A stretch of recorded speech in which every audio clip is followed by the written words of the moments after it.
Herkese salam olsun. Bu günləri biz qədim Misir mövzusundan keçəcəyik.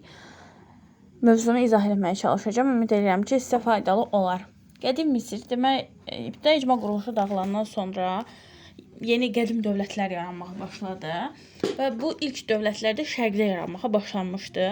Misir Afrikanın şimal-şərqində yerləşirdi. Buradan böyük bir Nil çayı axırdı və Nil daşqınlarına görə onun gətirdiyi lil torpağı daha da bərəkətli edirdi, məhsuldar edirdi və Misirlilər öz torpaqlarını, ölkəsini qara torpaq adlandırırdılar.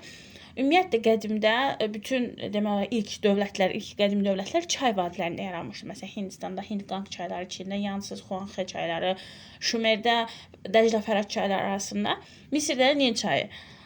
Bunları yadda saxlayın. Nil özü böyük çay adlanmışdı, Aralıq dənizinə tökülürdü.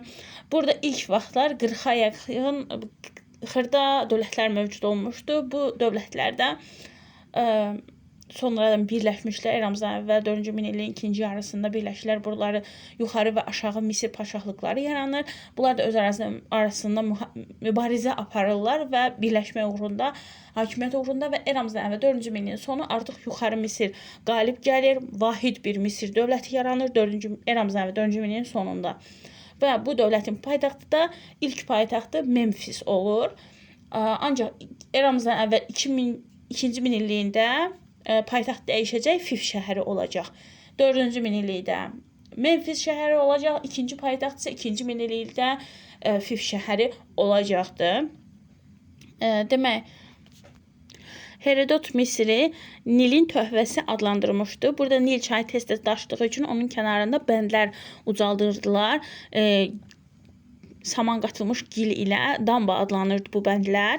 Daha sonra şadufdan istifadə olunurdu. O şaduf da suyunu suvarmaq üçün bir mexanizm idi.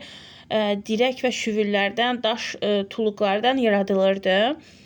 Demək, Misir dövlətinin başında Firon dayanırdı. Firon qeyri-məhdud hakimiyyətə malik idi. Tanrının yer üzərində olan təcəssümü olaraq görülürdü. Bütün Misirlilər ona tabe olmalı idilər. Onun ən yaxın köməkçisi isə Çati adlanırdı. Əsasən Fironun övladı olurdu. Təsərrüfat məhkəmə işlərinə, dəftərxana işlərinə baxırdı. Demək, Misirdə bir ordu var idi. Bu ordu ox, yay və qısa xəncər ilə silahlanmışdılar. Əmlak və torpaq dövlətə məxsus idi. Kahin dini işlərə baxırdı. Demək, burada piramidalar Fironun dəfn olunması üçün tikilirdi.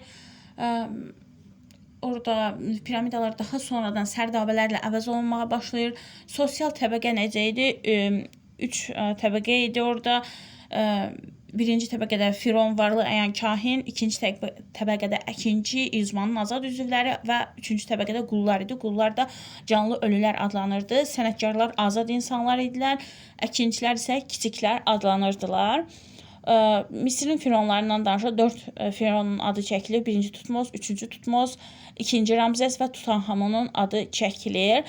Misirin siyasi tarixi qədim şahlıq dövrü, orta şahlıq dövrü və yeni şahlıq dövrü mövcud olmuşdur. Əsasən yeni şahlıq dövrü ki var, daha çox hərbi yürüşlər, Misirin işğallar olan bir dövrüdür. Birinci Tutmosun dövründə burada sərdabələrində dəfn etməyə başladılar fironlar. Fələstin, Suriya işğal olundu. Şimal sərhədləri, Misirin şimal sərhədləri Fərat çayına qədər çatdı və Nubiyanın cənubu tutulur.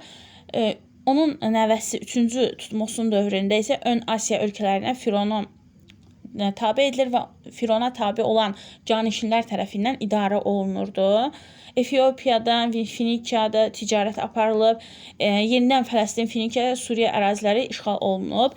İkinci Ramzesin dövründə eramızdan əvvəl 13-cü əsrin əvvəllərində demək burada Het tayfalarını məğlub edir və onlar arasında sülh bağlanır. Bu sülh də tarixdə ilk beynəlxalq sülh hesab olunur. Kadeş sülhüdür. Və bu sülhə görə Suriyanın şimalı Hetlərə, cənubi ərazilər isə Misirlilərə qalır. İlk piramida Coserə məxsusdur. Ən böyük piramida Xeopsa məxsus olmuşdur. 147 metr olmuşdur. Piramidalar daha çox Fironun gücünü nümayiş elətdirirdi. Nə qədər böyük və dəbdəbəli göstərişlidirsə, Firon demək o qədər güclü olub. Bunu göstərirdi. Ümumiyyətlə, Misirlilərdə çox tanrılı bir din olmuşdu. Burada Günəş, Ay, Nil, tanrıları, əşyalara, heyvanlara sitayiş var idi. Amon baş tanrı idi. Totem və inanclar mövcud idi. Daha sonra burada 20 metr hündürlüyündə Sfinks heykəli var idi ki, dəhşətlər atası adlanırdı. İnsan başı, aslan bədəni, eyni zamanda Misirin qoruyucusu, piramidanın qoruyucusu hesab olunurdu. Tutanhamonun sərdabəsi ən zəngin sərdabə olmuşdu. Yazı Misirlərdə heroqlif yazılar mövcud olmuşdu. İlk əvvəl şəkli yazı olmuşdu, sonradan heroqlif yazıya çevrilmişdi. Eramızdan əvvəl 4-cü minilliyin sonunda yaranmışdı. Misirin Mesopotamiya ilə əlaqələri olub və bunu sübut edən arxeoloji möhürlər mövcuddur. Heroqliflər özləri isə müqəddəs işarələr adlanmışdı. 700-750 ədəd heroqlif bizə məlumdur. Bizim eranın 1822-ci ildə Şampalyon bu heroqliflərin sirrini aça bilmişdi. İlk heroqlifləri oxuya bilmişdi. Daha sonra isə bu heroqlif oxuma işi davam etmişdi. Qədim Misirlərdə riyaziyyat, həndəsə, astronomiya, tibb inkişaf etmişdi. Orada ölüləri mumyalayırdılar. Su, günəş saatı icad edilmişdi. Təqvim var idi. 12 ay, 24 saat, 30 gün və ilin 365 gündən ibarət olduğunu Misirlər məhz kəşf etmişdilər.